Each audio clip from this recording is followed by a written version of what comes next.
24 Hours for Jesus vous apporte la méditation du jour.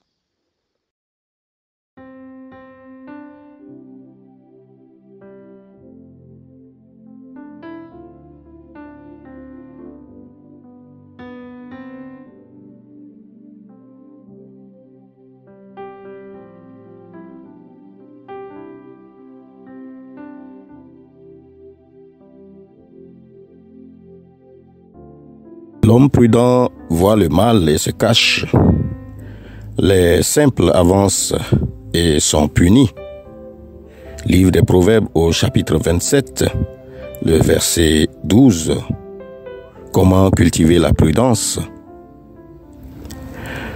Contrairement à certaines idées reçues, les accidents de route ne sont pas seulement des accidents de véhicules motorisés.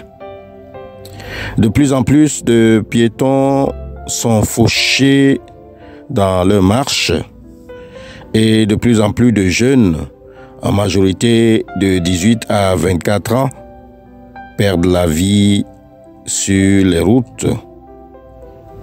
Selon certaines statistiques, en 2020, environ 2000 personnes ont perdu la vie sur les routes en France. Et ce chiffre continue de grimper chaque année.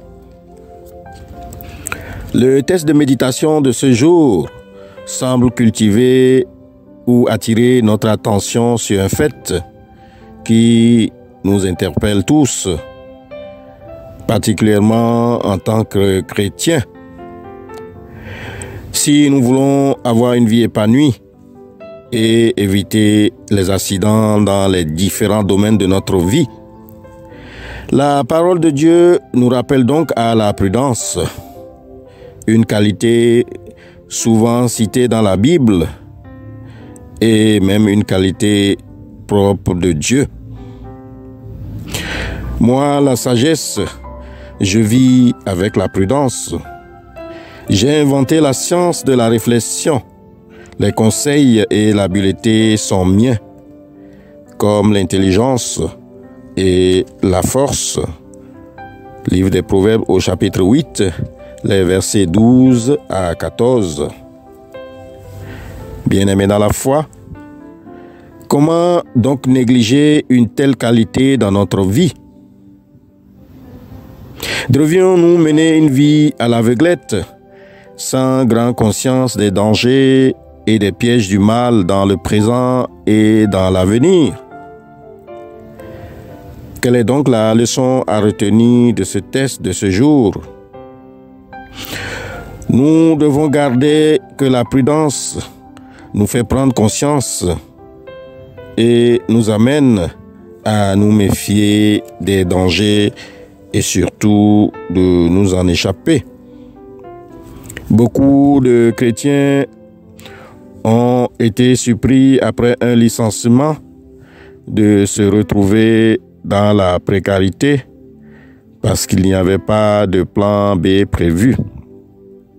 Il n'y avait pas un plan de secours financier prévu en attendant de meilleurs jours.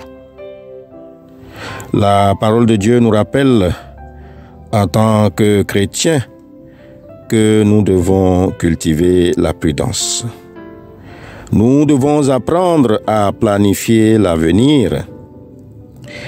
Certains parents prudents planifient les naissances afin d'être d'excellents et de meilleurs parents.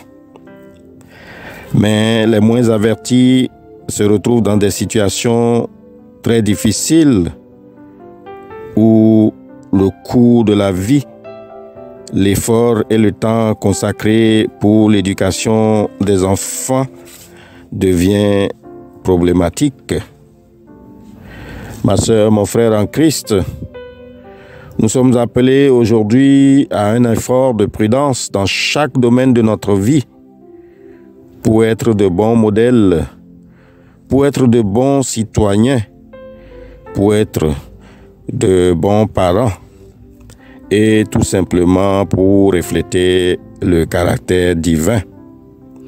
Dieu est le meilleur modèle de prudence. C'est pourquoi nous devons l'imiter. Prions que Dieu nous aide à vivre une vie prudente. Au nom de Jésus-Christ. Amen. Je vous souhaite de passer une excellente journée dans la sanctification. Shalom.